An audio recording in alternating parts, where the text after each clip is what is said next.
DJ Nagesh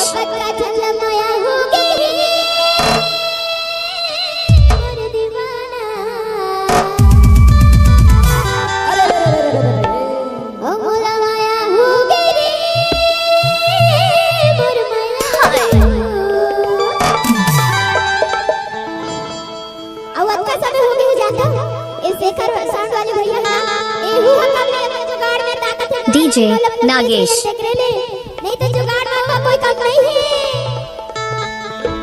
अब शेखर जी के लिए कि तोरे हो दीवानी मोला माया होगी। अच्छा 1 2 3 स्टार्ट।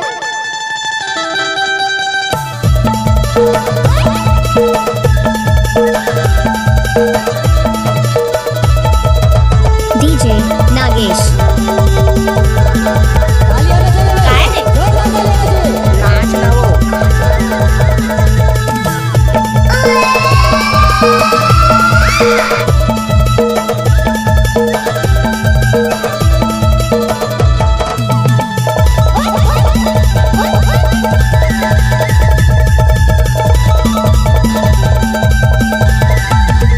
डीजे नागेश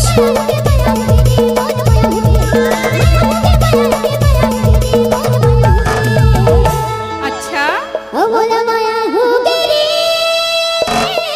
मोर दीवाना। क्या हे मोला माया होगी रे मोर माया रो। डीजे नागेश ए तोर हो दीवानी मोला माया होगी। अच्छा हे मोला माया होगी रे मोर दीवाना। मोला माया होगी रे मोर दीवाना। तोर हो दीवानी मोला माया होगी। तोर हो दीवानी मोला माया होगी।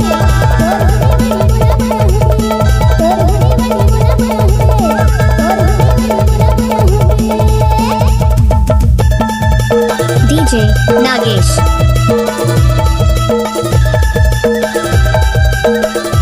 नाचा रे लचा छा वो नाच ना वो